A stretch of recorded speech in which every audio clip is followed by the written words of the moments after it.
Hi everyone. In today's video, I will take you through the different types of research that can be undertaken. I will broadly classify them under three categories so that you can look at the research process from different perspectives. Alright, so let's categorize them under the first category first. So in type of research, what are the different types of research studies you can engage in? So let's categorize it from an application point of view. Alright, so in terms of application point of view, there are two categories you can say. One is pure research and the other one is applied research. Now sometimes even when you are have written publications and you are uploading publications in your work system, the system might ask you whether your research was pure research or applied research. So what does that mean? So let's talk about pure research. Pure research involves developing and testing out theories, or you can say hypothesis, right? And they may not have practical implications at that point of time, but it will contain very abstract and specialized concepts. All right.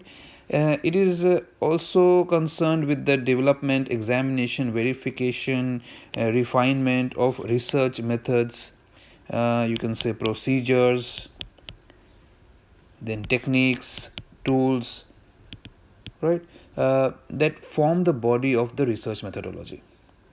So example of pure research can be developing a sampling technique that can be applied to a particular situation, or developing a methodology to assess the validity of a procedure, or developing an instrument to measure the stress level in people, or finding the best way of measuring people's attitude.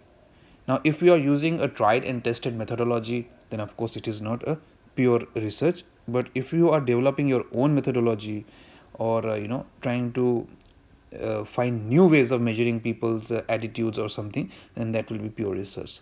So the knowledge that produced through pure research is sought in order to add to the existing body of knowledge of research methods. In terms of applied research, if we talk about, so most of the social science research, so most of if you are doing any kind of social science research, most of the social science research would be applied research. So the research methods, the procedures, techniques that form the body of research methodology are applied to the data collection or the collection of information about the various aspects about a phenomena, situation, issue, problems, and that information can be gathered and used in different ways, such as you can use that information to make policy changes, policy formulation, administration, and enhancement of understanding of a phenomena, mainly to create an impact. All right, so let's keep that simple. So then we look at another type of research, and this type of research can be classified under objectives. All right, what is your objective with research? So the first type under this can be descriptive research. So the descriptive research will try to describe, but remember the key word here is it tries to describe in a systematic way. So this should be very scientific and systematic, not a random description. You have to show that that description is very scientific, very objective, and it will describe it a situation, a problem, a phenomena, whatever you want to call it, situation, service, program, and even provide information about, let's say the example being living conditions of tribes, let's say in India, all right, something like that. Or you can say these are just examples, all right. Living conditions of Aboriginal people in the Australian outback. What is the means to go through a divorce? How a child feels living in a house with domestic violence, attitudes of employees, right? So this is all descriptive research. All right. So the main purpose of such studies is to describe what is relevant today. What is relevant with respect to your research issue. All right. That is what you have decided to so that is your objective, is to describe what is relevant or what is prevalent with respect to the issue or the problem that you are trying to study. The next type of research in this category is correlation study. Now, correlation study will try to establish the existence of a relationship or an association or an interdependence between two or more variables, all right, or two or more aspects of a situation, let's say. All right, so let's say example being what is the impact, all right, of uh, an ad campaign or an advertising campaign on the sale of a product, a shaving razor, right? What is the relationship between stress and heart attack? What is the relationship between fertility and mortality? What is the relationship between technology and unemployment? So this is what you are trying to describe. So you are trying to investigate. This is the keyword: investigate a relationship. When you are trying to investigate a relationship between two or more variables, two variables at the minimum, there could be two or more, then this is called a correlation study, right? Then the third type of research under this category is explanatory research, which pretty much, the word itself tells you what it is all about.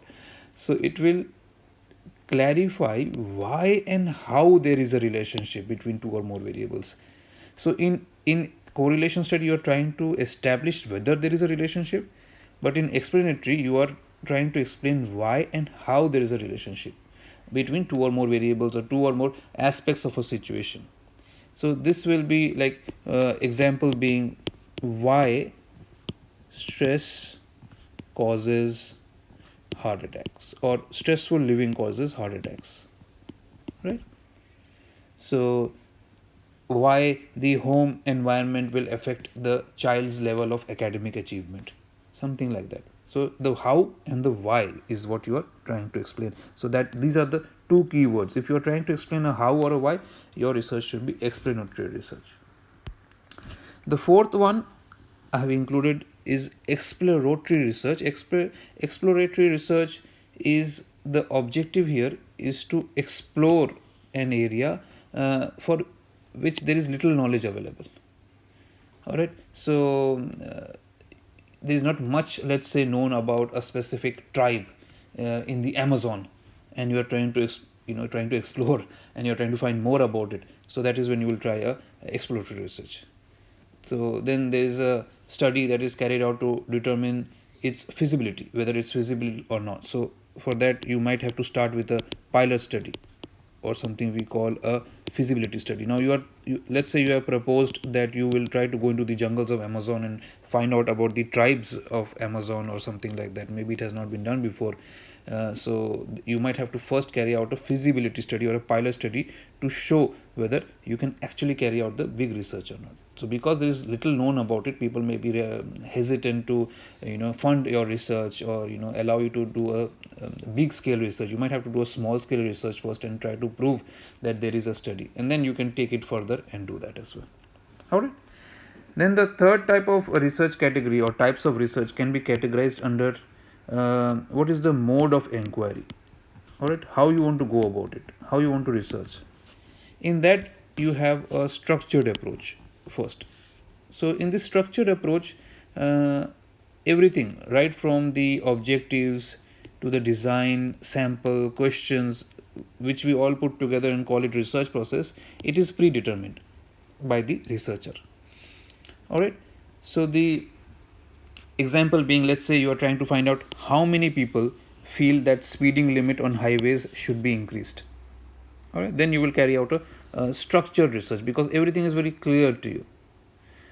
All right, so this is where everything is very clear, everything is very determined. So let's say how many people have a particular perspective, how many people have a particular problem, how many people hold a particular view. Then you need to have a structured approach to inquiry.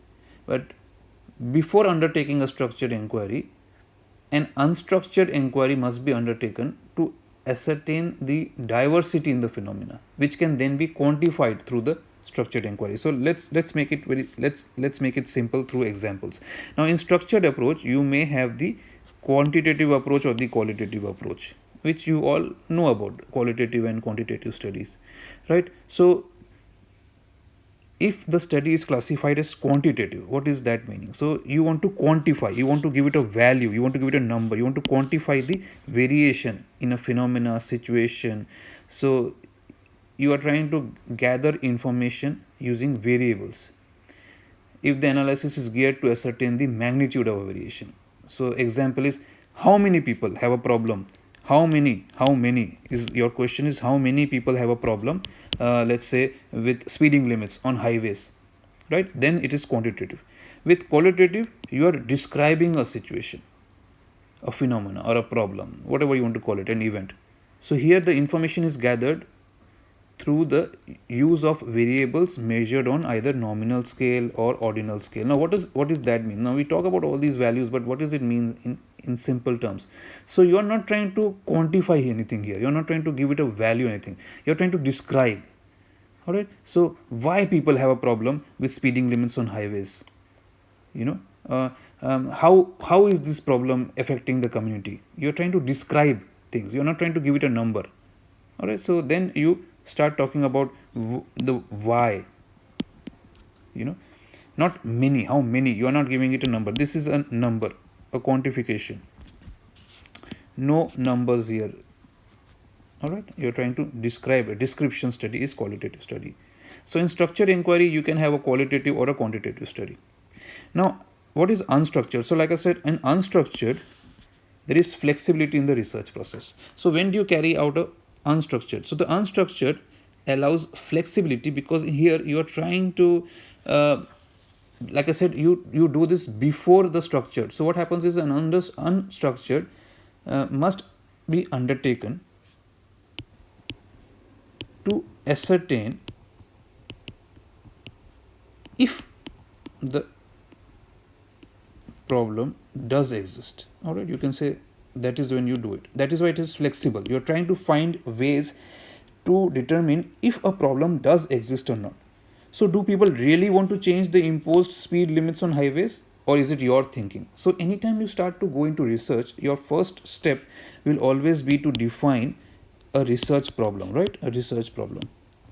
Now, who says there is a research problem? It cannot be just you and your thinking. It has to be either backed by references. So that's when you start doing a past review of literature to see if this problem does exist, or you may go about and investigate whether this problem exists or not. So when you are going about and ascertaining if this problem exists, you need some data, you need some scientific process to back this up.